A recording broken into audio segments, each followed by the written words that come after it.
This video will recap all the action from day one, the Grand Slam in Paris 2023.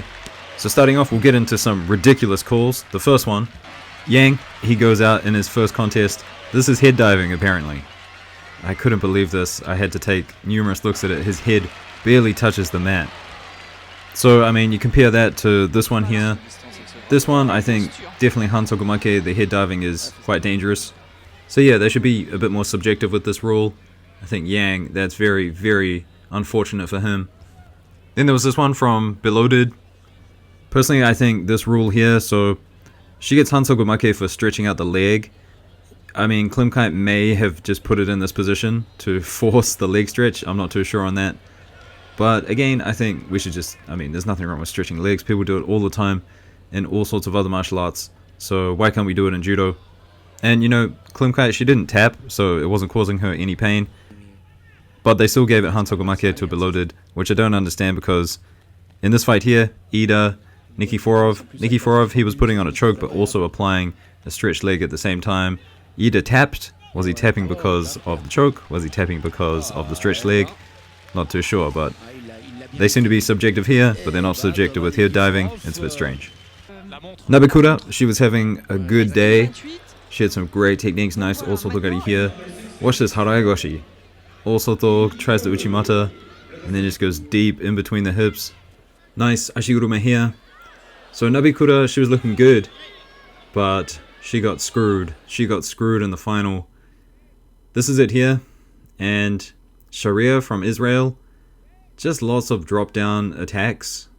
And this is the final one here. I mean, Nabekura is not off balance at all, but she gets a Shiro to her name.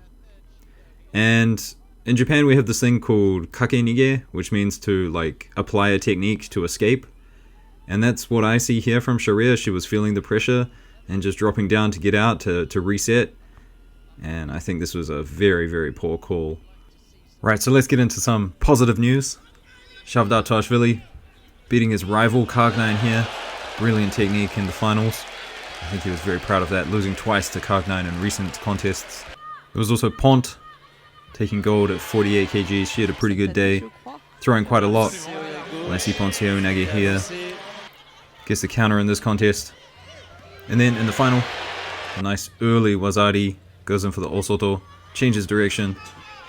So the home team, the French, 2 golds in the women's, 0 in the men's, with the other gold going to Ganeto, beating out Klimkite through Shidos. At under 60 we had Aikayev from Azerbaijan, and he's just a Yoko Otoshi / Kataguruma expert. He's so good at this technique. I think he won most of his fights, almost all of his fights, with this technique. Took out Nozadze as well, which was a bit of an upset. Under 66 was Yadov. He's got these nice kind of pickups, Obi Torigaishi that he does when people drop down. Sometimes he didn't get a score, but got a score here against Batoktuk, and this was the winning score in the final. I gotta say though, and I'm very pro expression on the mats, you know, celebrate as much as you want, referees get out of the way, but I didn't like this from Yadov. One against Gaitaro for a gripping exchange here, so Gaitaro gets a Shido. But then Yadov, as he walks off the mat, he's kind of, you know, pointing to his head like it takes brains, strategy to win this kind of thing. Which isn't the way to go. I think a lot of the Japanese competitors, they would be disappointed if they won through Shido. So just a different perspective, I guess. So we talked about the men's, we talked about the 2 golds by the French ladies. There's also Krasniqi. She continued to destroy her competition. Look at this awesome turnover here. And I'm pretty sure this is the Funakobo turnover, am I right?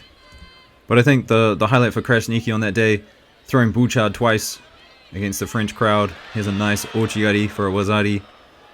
And then just unrelenting at the edge of the mat here, gets a nice Haraegoshi too. So Krasniqi, she is a force to be dealt with. And lastly guys, we'll just go through the bronze medal results for each category. If there's not a clip in here, it means they won by Shido. I've only included the clips with Wazaris or Ippons in here. So under 60 we had Bakhtiyorov from Uzbekistan and Lee Harim. 66 there was Vieru. Vieru always looking good, but unfortunately didn't make it to the gold this time around. So there was Vieru, he took bronze, and also An Jae-hoon. An took out Viru in the quarterfinal match with this nice drop down technique here. So that's 66, 73. Really nice combination here by Shamshayev from Kazakhstan. I mean, this combination is pretty sensational, no? Nice Kochi to finish it off there. And then here, Sumigaishi from Ogurel from Mongolia. So 48, we had Laporeta from Spain, Abahaknova from Kazakhstan. That was at 48. 52, Primo from Israel, and Bouchard from France. You gotta love Bouchard. I think she's probably one of the most exciting female judokas on the planet. Going up a weight class now to 57, Beloded, she took bronze. Funakubo as well, and at 63, we had from Poland, Seizmanska and Del Toro from Cuba. So that's it, guys. Like, subscribe for the content, and I'll see you guys for day 2. Should be exciting.